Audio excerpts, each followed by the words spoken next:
Hey guys, what's going on? Third Street Reactions here. I'm Shane. Zach. Tom. And we're back here with the Mortis trilogy. We're on the last episode. And guys, if you're joining us for the first time, say hi to Tom in the comments. But you better not be, because the first two episode reactions are great. If you follow us on Patreon, you can find the next two right now. And full length for all of our shows.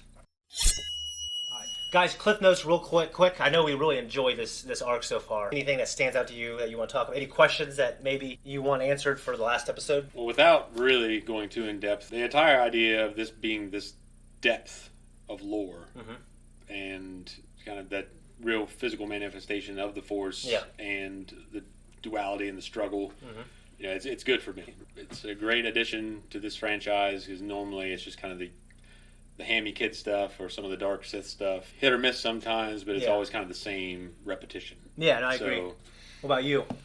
I want to see if there's any sort of lingering effects with how all of this is going to affect Anakin psychologically going forward between, you know, the chosen one. There's a funny answer to that. You know, it'd be good to see, you're right, to see, looking on any of the other works, the films, etc., if you could take that and reference this at any point and say, well, okay, well, you can see a little bit of that in this work, which is easier to do when they're not really retconning anything with this. Yeah. Filling in those gaps later on, they can say, well, Vader at this point in the OG trilogy did this because of this. Yeah. And they can actually tailor it for that. Yeah, there's an answer to that. I think it's a funny answer. You can say whether you like it or don't like it, but that's a good question to ask.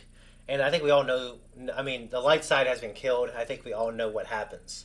So however it affects these characters, like there are things that are going on that are going to affect the galaxy for years. Well, even Father said that the war now will go. Yeah, and he's absolutely right. So in terms of how it affects these three characters, it's almost, to some people, like not important, because now the rest of the galaxy it's set. Yeah. Also, people debated, as Palpatine growing in strength, Plagueis had a great quote. He says, "We are not in the storm cellar waiting out the storm. We are the storm." The Jedi, they are one with the Force, and the Force guide them. We break the Force, and we make it a beast of burden. So people talked about, like, is he so powerful that he's breaking the Force? And in this reality, even though, like, they are the gods that are representing the Force, it's growing the sun. Yeah, Palpatine himself, because he's feeding it. Or is the sun growing Palpatine? Kind of like you know what I mean. I've only seen a little bit of it, but from what I understand, the American gods. Yeah, whereas those gods only exist because they have to garner influence and power among followers. Yeah. So they have to do that in order to feed power back to themselves. Yeah. So as Palpatine's influence grows and his powers and the Force, his abilities, so it would make sense that it could influence these manifestations. Yeah, that's just a kind of a cool thought. And I will say what's cool is, like, these type of things with the son and the daughter and the father, they do pop up again in different mediums. And I'm so glad that they kept them, because they're very important to George in the mythology. But, like, a lot of people, when this came out, it's a kid's show, I won't watch it. And then years later, people are like, you know what? I heard this was good, you know? Yeah, so it definitely took some time to develop. You can see it in the seasons, but some shows do. So. Yeah. Anyways, guys, before we jump in, remember to check out the full-length reaction. You don't want to miss it, but we're going to jump in.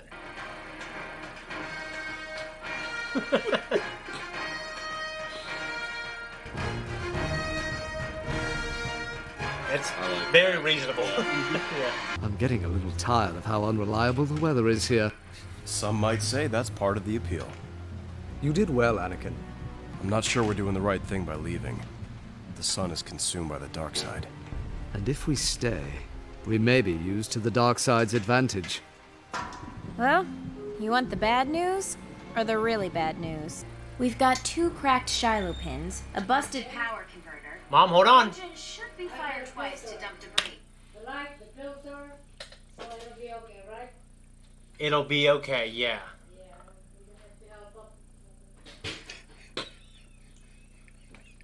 I'm gonna leave that in for YouTube and full length. Shit. A busted power converter. The engine should be fired twice to dump debris. Power converters, man, they're always a thing in Star Wars, aren't they? So we see some of Anakin's mechanic skills. You see the Anakin would be in there helping. You figured, yeah. Perhaps we should make a stand. Anakin. If I don't get the Father's blessing to leave, it'll haunt me forever. It's like going like 20 miles an hour. He steps on that slant. God, I think he'd slip and fall.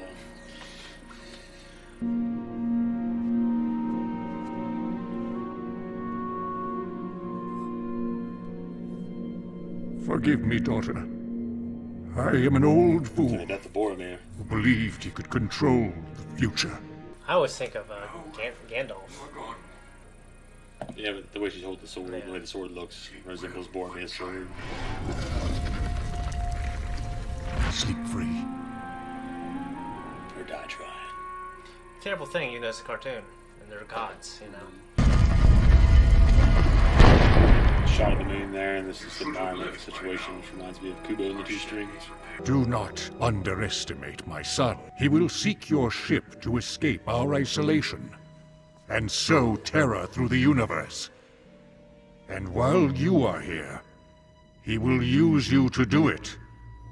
What will you do, now that he's given himself over to the dark side? It is my actions that have unleashed great danger on the universe. I must kill him. But he's too powerful for you alone. Both our destinies are clouded. This place is strong with the Force. Darkness has no hold here. Go. Ask, and you will know what to do. You have grown strong and powerful, just as I imagined. Nice. Do you believe you are the Chosen One? How can I know? I can tell you what I believe. I believe you will bring balance to the Force. That you will face your demons and save the universe. And this creature of the dark side, do I leave or do I stay and kill him? Not far from here, there is a place which is strong on the dark side of the Force. You must go there. Dagobah. Master. Master! Don't leave me. Yeah, don't leave me. Might I suggest less sleeping and a little more work? Oh, sorry, Master Kenobi. What's your ass doing? Making coffee. Being a barista. Yeah. What have you done? I have done nothing. I am merely letting the will of the Force take shape. Where has he gone? To the well of the dark side. I just needed someone to talk. Yeah, I noticed. It's funny to see one of those little rascal. Yeah. Yeah. So he put his hands in the front, and like every time it's shown like a dark side, I've always put him behind. I wonder if they were probably thinking, nah, if we do that, it might look bad. Yeah. And the audience might think it's bad. It's more foreboding.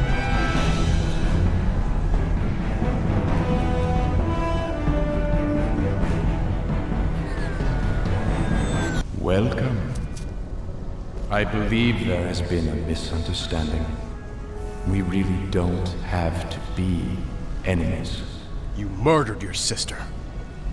The Force is out of balance. I have to stop you. Yeah. You cannot interfere.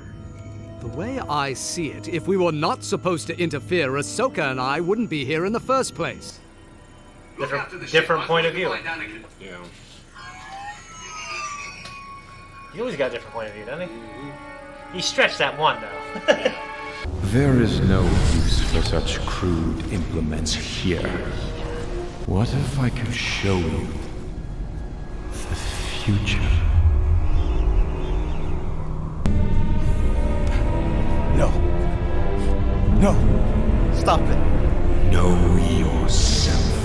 Know what you will become.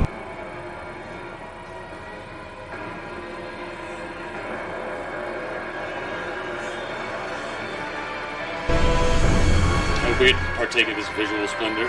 Now there's a bunch of clouds. I will not look. The Force is strong with you.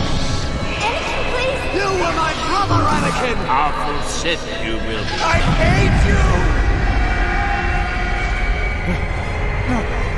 No. No!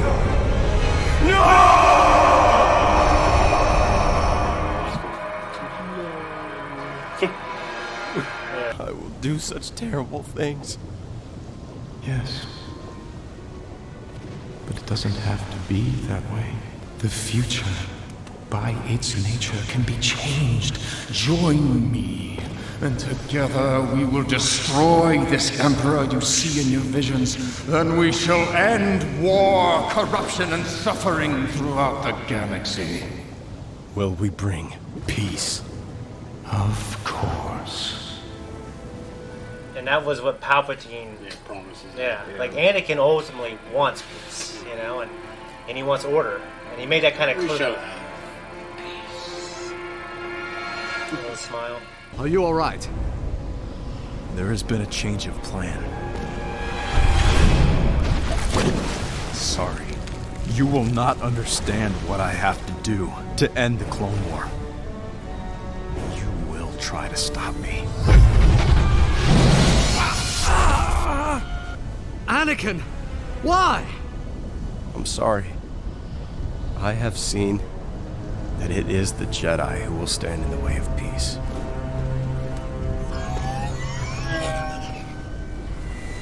He's mine now.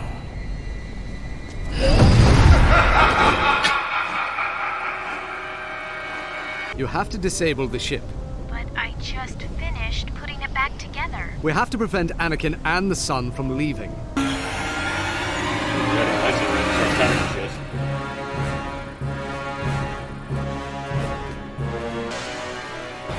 Ahsoka, what have you done?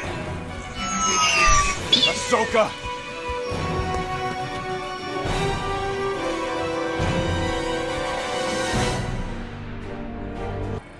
It's a hell of a fucking climb. Oh yeah, it is. Oh, you know, It's like a force. Oh, you know, Bear Grylls can be there. It's like a force, man. Yeah. Nice job. What took you so long? Here. I'm gonna drunk to her this episode. I did as you said. Just do The as you shuttle's said. going nowhere I said like without 10 that. times. Together, with your father, they could be a formidable opponent. I can turn the tide in our favor. Stay here. You just stay on the command sheet. I've seen what I become, and I cannot let that happen. And for this you join him? Your destiny can change just as quickly as the love in one's heart can fade. Nothing is set in stone. But I will cause so much pain. If there is to be balance, what you have seen must be forgotten. Nice. Kind of like it has to take place in order for there to be balance. Things have to play out. Yeah, but it's also like, think how Vader feels, because we know Anakin would do anything not to become Vader. Yeah. And then when Vader is Vader, think how he feels. Yeah. Probably, you know. He imagines himself, and initially he thinks he has that confidence. Yeah. I'll never do that. I'll never be that way. Yeah. And then, lo and behold. So cold. It's ironic, my sister. You were the only one I truly loved.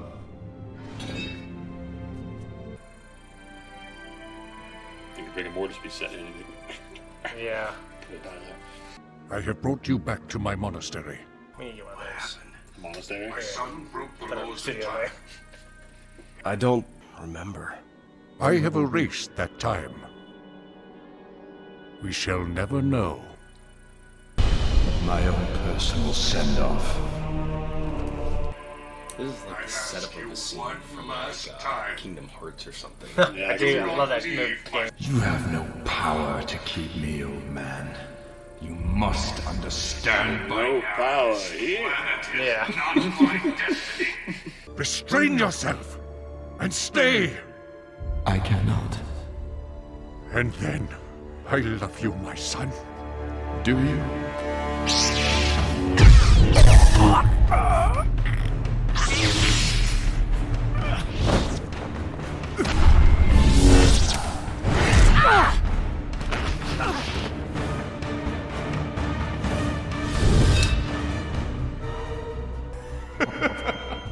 You're going to kill me now. I held hope that you could resist the dark side. But I see now, there is no going back. Father. No! What have you done? It did not have to be this way! Yes, my child. It did. You and I are tied together. And your strength runs Fucking Dragonheart. That's what I was thinking about. this way. I take your power. Please, don't die. I always knew there was good in you.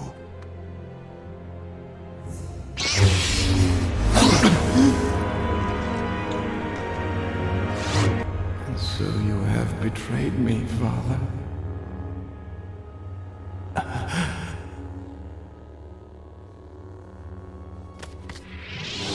It is done. And now, I die. My heart broken. But knowing the role you will play. And what is that? You are the chosen one. You have brought balance to this world. Stay on this path, and you will do it again for the galaxy.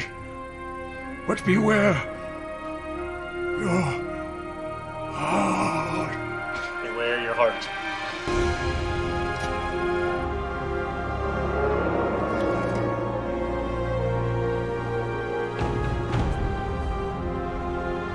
Like a sun state there. Yeah.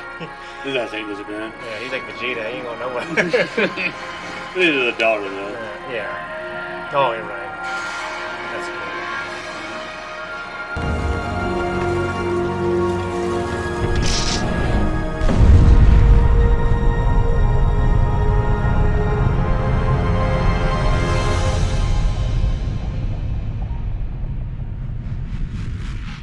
You were off the scopes there for a moment. A moment? We've been gone more than a moment, Rex. Sir, I don't understand. You'll need to explain. You wouldn't believe me if I told you. We're coming in now. Guy does reaction. This is our discussion. What do you guys think? Yeah, go first. No. You tell Tom to go first. I know I usually do, but he's writing something down. I mean, I just took a few notes. I really enjoyed this arc. Yeah. I was glad for what it brought to the series. Some visual things I noticed. I know Filoni's brought in some Lord of the Rings references. Like her holding the sword, the way it's placed in there reminded me of when they put Boromir in the boat to send him down the river. The moons. For one, would you rather have 2 suns or 2 moons? 2 moons. Absolutely. Yeah. Well, 2 suns would be beating down on you. Fuck yeah, it would be hot and shitty. Yeah. So do I. You left Africa, so you don't want to go back.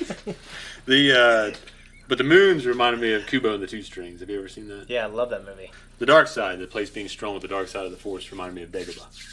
Yeah, that moment where he has to go somewhere and confront like some kind of manifestation of Vader and shit like that. So that really reminded me of that. The peace, like the appeal of peace through control. Yeah. Yeah, that's what's definitely drawing him in every time. It draws him in with Palpatine. Yeah. And to control in general. Yeah, the idea that control is going to give you peace and order. Mm-hmm. And it reminds me of a quote from Metal Gear Solid, which again was a quote from, I think, some things dealing with communist Russia after the fall of communism, was the struggle between freedom and order. Yeah, and it's a struggle. You can have the most ultimate order, but you have to strip away freedoms to do it. You know what I mean? And yeah. So it's just, it's an interesting conversation because you obviously want both. You know what I mean? You have to have the balance. Yeah. Because people need freedom to grow and produce and have creative energy, because for a long time they weren't able to unlock that creative effort, that creative energy that ended up booming with the Industrial Revolution and shit like that, because they were locked in to a way of life through control and the turmoil of having to every day go out and break your back just to survive. And industry really alleviated that. And then which, better or worse, allowed us to become more creative, gave us more time to ourselves, but at the same time at the cost of our natural resources and other things. That was really great. I think it was last show, that we were talking about as far as the Force goes, and how does it break down between conscious decisions that can affect outcomes versus things that are going to take place, and the Force almost guiding things to happen. Qui-Gon was a big believer in destiny, and trusting that. Even though I love Qui-Gon, I'm more of I take my fate in my own hands kind of guy. What's that kind of like? Was it Calvinists? Yeah, Calvinism versus whatever the other one is. Yeah, free free will. Yeah, it's free will. It's like free will versus Calvinism, but free will versus predetermination. Yeah. Yeah. So, but like there were multiple references. The will of the Force. The Force will guide. The Force will decide. You know, like there's this implication that that's just the way it is, and that's just really what they believe. But then you have Anakin on the other side. You know, like when the father dies and he says, you know, about his heart. Yeah. You know, like, which leads me to believe that, hey, listen, it's going to be conscious decisions that you're going to have to make that are going to ultimately decide. Yeah. Yeah. You know what I mean? So there's like a contradiction there in philosophies. The way to address your point, the way the father spoke to him after the fact is essentially he was saying this has to happen in order for balance to be achieved. Yeah. Like things are already in motion now that can't be undone. I can tell you about it. Yeah. They won't do it. We can't tell you about it now because you might preemptively do some shit to make it worse. Yeah. So it needs time for things to play out, which is, you kind of see that in Vader, obviously, because he's not this overpowering guy that defeats evil by, you know, determination and willpower. Yeah. He becomes a puppet of the Emperor and a slave to the dark side. Yeah. And it's only because of his relationship and love that... And the Emperor is kind of his own undoing. He's so void of love and compassion, and you know, and he wants eternal life, and he won't get it because he lacks empathy and love. And well, the same thing. This is on my mind prominently, probably because we watched Rings of Power this morning. But the same thing occurs with Sauron's mind in terms of the ring, because the reason he couldn't see them in their attempt to destroy the ring is because it never crosses his mind that anybody would want to destroy it. Oh, because why would you want to destroy that? Yeah, and the quote I believe when Tolkien wrote it down was essentially he didn't have to worry about it at the time he was thinking because it was on his hand. Okay. But after the fact, the lust from it and everything else is like he desires it so much, he understands the power and desires power so much. Yeah. Like he couldn't fathom someone trekking into Mordor just to destroy that fucking thing. Instead of using it and having power. Exactly. One of my favorite moments, and actually maybe all Star Wars, it's like a top 10 moment for me, was when the son gives Anakin the vision. What do you guys think of that? No, I think it was really cool to see him, allowing him to see, you know, what's to come and kind of the horrors that he's going to commit. The younglings and shit like that, and all the people that he'll kill and terrible things that he'll do. The planet blowing up. Yeah, that was cool. Yeah.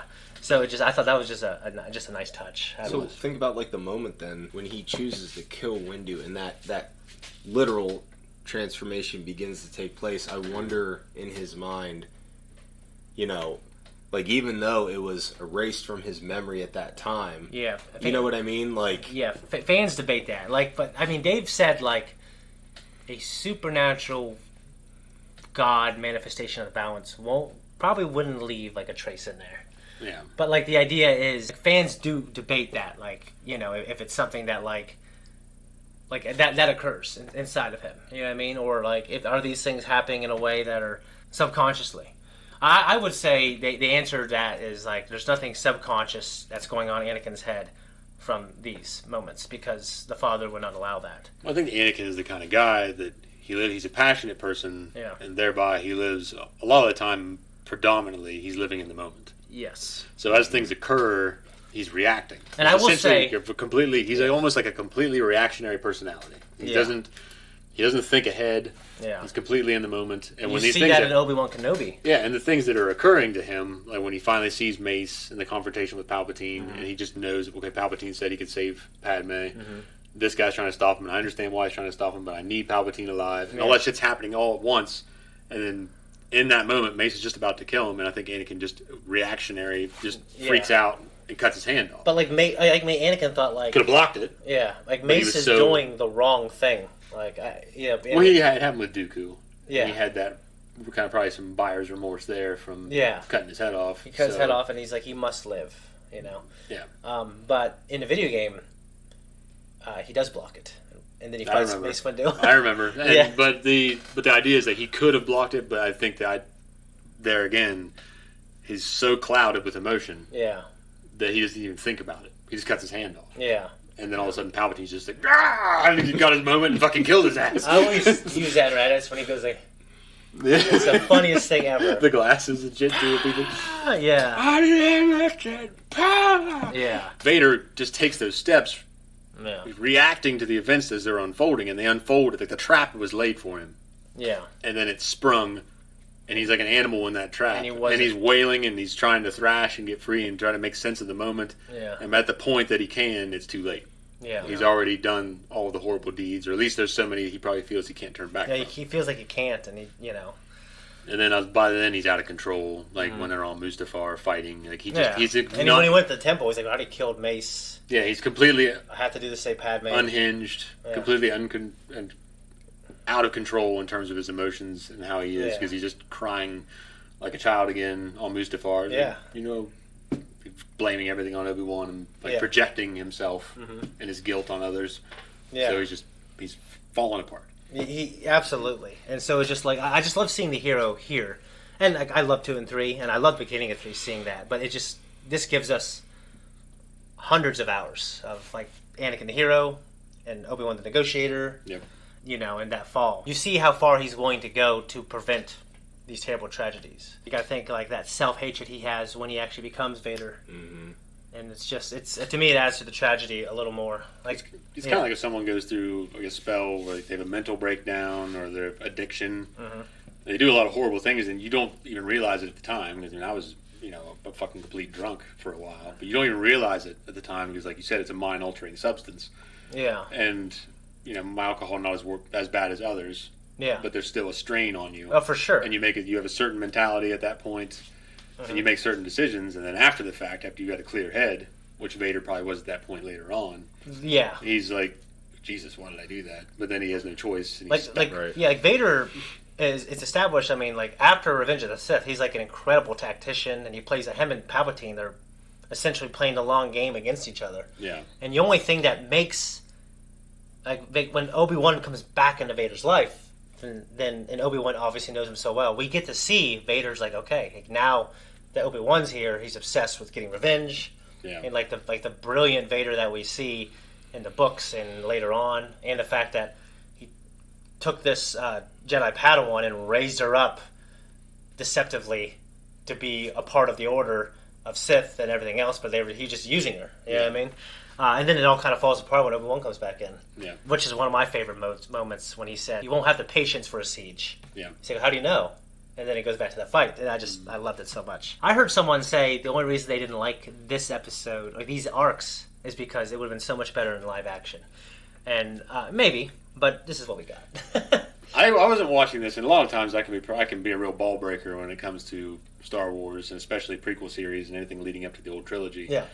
But I feel like this was well executed, and in terms of visuals, everything, the animation really worked well for it. Yeah. My only thing I didn't really like in terms of how it's presented was the daughter. I think she just, compared to all the other sharp features of everybody else, including Ahsoka, she just looked like a goddamn walking stalk of celery. And it just didn't work for me. But other than that, I think that, the duality there between her and her brother and everything, the way things panned out, the looking forward, the premonition of what's to come, and the effects it has on the outside world. Yeah. I thought that was really well done. I don't think I need that in live action. I agree. And we've got plenty of that now, too. So Mortis was just a really cool, because it gives you a lot to kind of think on. It's not just, some Star Wars stuff is just kind of like watching it and like, oh, well, yeah, that makes sense, but this really gives you something to kind of dig into. Not just from a literal, physical standpoint. Like, one thing that I thought was interesting at the end, like the time variance, between them saying like, hey, we lost you for a second. He's like, a second, like. It reminded me of the movie Contact. Yep. Yeah, have you seen that? I've never seen that. Oh, we have to put that It's on the happened list. other shit too. Yeah, I've always liked that. And then, I know if I was me, I might even question my own sanity. They said, no, you've only been gone for a minute. What if everyone else in the ship, though, experienced it too? Exactly. Everyone experienced it, so. Yeah, the time variance thing is cool, and it just fans debate, did this happen or not happen? It obviously happened. You know what I mean? Like, George had this idea. He brought in a great writer to execute the idea, and then it was executed. To me, it's one of my favorite arcs. And you haven't seen it, so you can't get too specific. Like, I was wondering how you feel this arc compared to the last one. They actually were kind of back to back the way they aired, so it was a good 6 weeks. My favorite part of the last arc was probably Dathomir. I do love Dathomir. Yeah. And that was probably my favorite part. And I actually did enjoy the inclusion of the witches, Dathomir and shit. I think they were a great addition to the Star Wars lore. Mm-hmm. And this, I think, is kind of... It's completely different. I wouldn't say it's separate from that, but it's almost like a flip side of the coin, where you have, these are the witches taking the dark side and, practicing their magics. Yeah. And they have this twisted little shitty world. So the entire setting was one thing, and then you take it over to Mortis, and now you've got this, like, fucking Norse god pantheon, level. Yeah, this is like deep mythology of the entire saga, and this is like some of the best episodes of the dark side characters. Yeah, and it's really cool. They are very different. Yeah, but at the same time, they're similar. They're in the same vein. Yeah. Because it's something to do with the Force that is beyond what we normally see and embodied in the Sith or the Jedi. Because it's like, there's this mysterious thing. I mean, we got midichlorians, but besides that, you don't really get into the bigger stakes. Like, this was big stakes. The other one was more like, the dark side's more than just the Sith. Yeah. Mm-hmm. And this... I mean, it does that too, but it's more like they are, I don't know, like a river. Yeah. You know what I mean? Or like some kind of they're not really a conduit. Yeah. I mean, I know it kind of is. They discussed that, but they're an embodiment just of events that are occurring. Yeah. Yeah. Like they're a physical manifestation of the outside world as a whole. Exactly. So. And one thing that was very interesting is, I think in that, the Witches of Dathomir, kind of that arc, the Savage arc, I think it's very clear that like the dark side is insanely growing. Mm-hmm. And then we see like this arc, which might take place at the same time actually, we see the dark side growing. Mm-hmm. You know what I mean? So it's just kind of like they're both realities are mirroring each other a little bit. I know we're going to react to that. So in case you didn't know that, I'm going to react to it with Tom. And we're going to put those up either as one big video or maybe I'll do 3 separate ones. We have like Geonosian zombies and Godzilla. And then we have R2 and C-3PO going to a spa. Yeah. Which is pretty recent.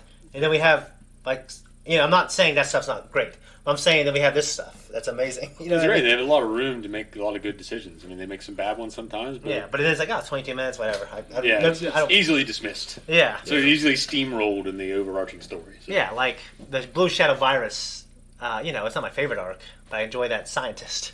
Well, I don't know what it is. I don't know if it's because Tom's here or if we're reacting earlier in the day and I didn't work before or what it is, but this arc made me have a lot more appreciation for Star Wars.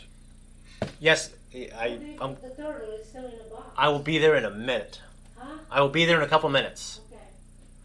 No, I appreciate you saying that, and that's because for a long time it's just like I'm trying to find something to get me back into it, to make me appreciate it more. It's like I watched the original trilogy last weekend. Yeah, still love it. Yeah, but it's like everything else is just kind of. Well, last time you watched one, you said I think you said you watched 1 and 2 with certain somebody. Prequel. Yeah, prequel trilogy. Yeah, but you said you watched 1 and 2 recently. Yeah, and you said I didn't really get to watch much of 2, but what were you doing? I love the prequels. I'm not saying they're perfect. I know you love them, and I know you grew up loving them. And there's things about them you love. Like you love the story, like Revenge of the Sith, the book. Oh yeah, I love that. It's a great book. But I think in terms of prequel content, like this show doesn't really get anything wrong, and in fact, I think it enhances some stuff in the old trilogy and the prequel trilogy. Very well written. All right, guys. So remember, Instagram, Patreon. Twitter. Twitter. Yeah. Like, comment, leave some comments for me. I want to get to know you guys too. Yeah. Subscribe. You should subscribe. It's a good way to. Or not. Yeah. This is dry, Tom. That was. I've done it like twice. You guys do it. See you guys later. Twice an hour. Yeah.